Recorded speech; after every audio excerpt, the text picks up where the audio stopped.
पति पत्नी की कहानी एक बड़ी सीख देने वाली कहानी, इमोशनल कहानी।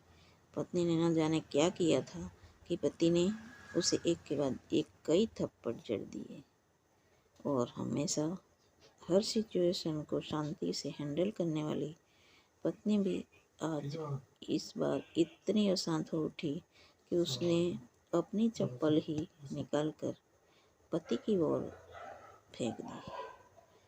चंपल पति के बालों को छूते हुए निकल गई।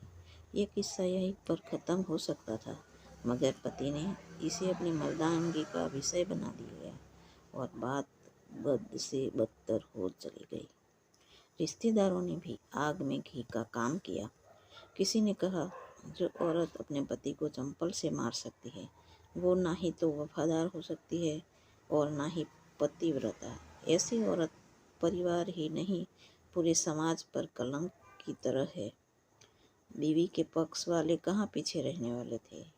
किसी ने कहा, 21वीं सदी में भी जो स्त्री के साथ मारपीट करते हैं उन्हें तो जेल भेज देना चाहिए। तो कोई कहता, जरूर उसके कोई और पसंद आ गई होगी, इसलिए अब पत्नी से मारपीट करने लगा है। बात कोर्ट तक पहुंच गई। दोनों पक्षों ने एक दूसरे के खिलाफ केस फाइल कर दिया। पति ने चरित्रहीन होने का तो पत्नी ने दहेज और शारीरिक उत्पीड़न का आरोप लगाया। 2 वर्षों से अधिक समय के लिए केस चला था।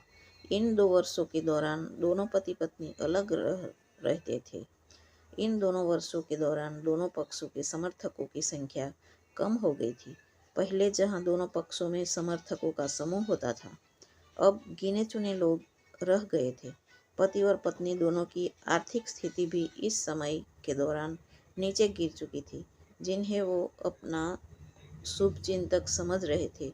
पैसों की बात आते ही उन्होंने भी अपना पलड़ा झाड़ दिया था। अगर कोई राजी नहीं हुआ तो मोटे ब्याज की शर्त पर आखिर कहीं हुआ जो सब चाहते थे, डाइवोर्स।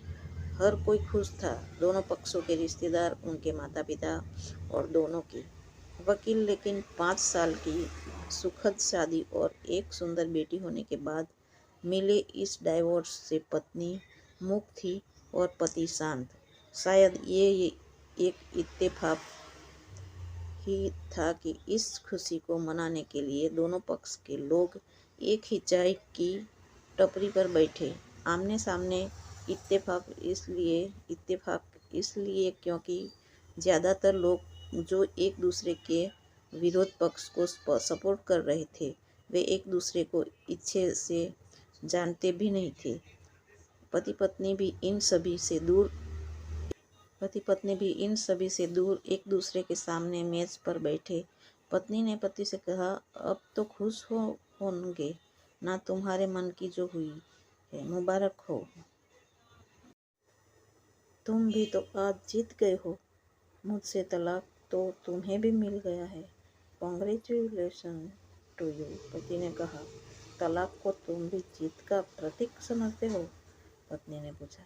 पति चुप रहा। थोड़ी देर शांति के बाद पति ने कहा, मुझे तुम्हें 5 लाख रुपए अभी और हर महीने 8,000 देने का आदेश है।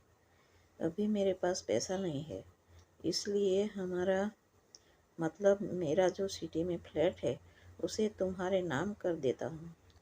पत्नी बोली, लेकिन उस फ्लैट की कीमत तो 18 लाख की है। हाँ, लेकिन हमारी बेटी तुम्हारे साथ है और आगे जाने के उसके खर्च भी बढ़ेंगे, तुम्हें थोड़ी आसानी होगी।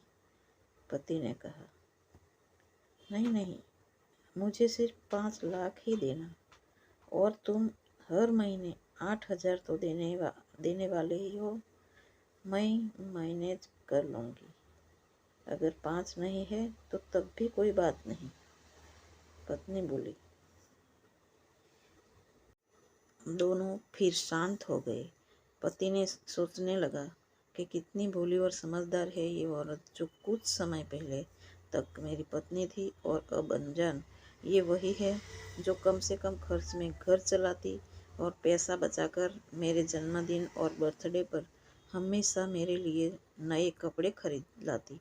कभी बीमार हो जाती तो पैसा बचाने के लिए मुझे मालूम न होने देती और घरेलू नुस्खे से अपना इलाज कर लेती।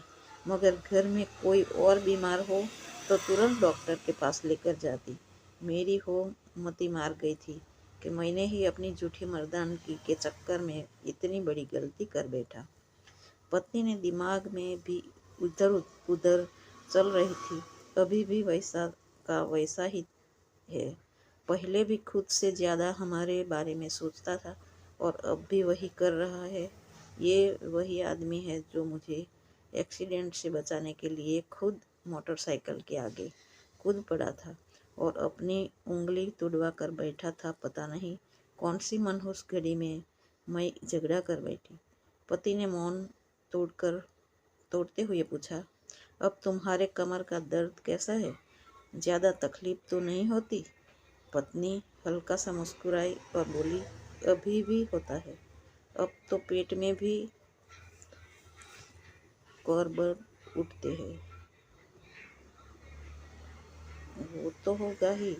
तुम योगा या कसरत भी तो नहीं करती हो। अब किसी गायनेकोलॉजिस्ट को जरूर दिखा देना, पति ने कहा। तुम बताओ, तुम्हारा अस्थमा कैसा है अब? क्या अब भी दौरे पड़ते हैं? पत्नी ने पूछा। हाँ, पड़ते हैं, पहले से ज़्यादा, क्योंकि अक्सर इन लहर भूल जाया करता हूँ। याद दिलाने के लिए तुम जो नहीं हो अब, पति बोला। पत्नी की आंखों में आंसू आ गए। वो बोली, तुम्हें मेरे चरित्र पर सवाल नहीं उठाने चाहिए थे, तो ये परिस्थिति आती ही नहीं। हाँ, मैं जानता हूँ, तुम बहुत अच्छी हो। मुझसे गलती हो गई, बहुत बड़ी गलती। मैं लोगों के बहकावे में आ गया था, पति बोला। तुमने भी तो मुझ पर दहेज का इल्ज़ाम लगाया था, वो बोला। गलत था और इस बात का मुझे भी पछतावा हुआ, पत्नी ने कहा। पति कुछ कहना चाह रहा था लेकिन हिचकिचा रहा था। पत्नी ने पूछा, कुछ कहना चाहते हो?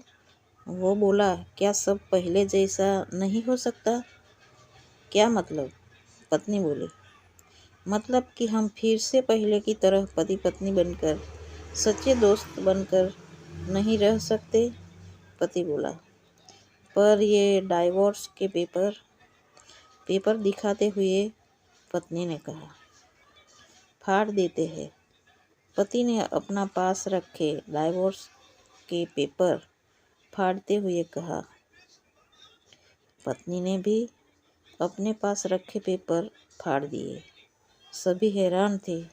वकील, रिश्तेदार और माँ बाप, पति पत्नी दोनों एक दूसरे के हाथ में हाथ पकड़े अपने घर की तरफ चले गए। दोस्तों, ये कहानी उन हर पति पत्नी के लिए बड़ी सीख देने वाली है जो छोटी छोटी बातों पर लड़ते हैं और इन झगड़ों को बड़ा बनाते अलग हो जाते हैं और डिसीजन लेते हैं। प्यार और झगड़ा तो एक सिक्के के दो पहलुओं की तरह है। दोनों को स्वीकार करना होगा, तभी ये पवित्र रिश्ता उसकी मंजिल तक पहुंच जा पाएगा।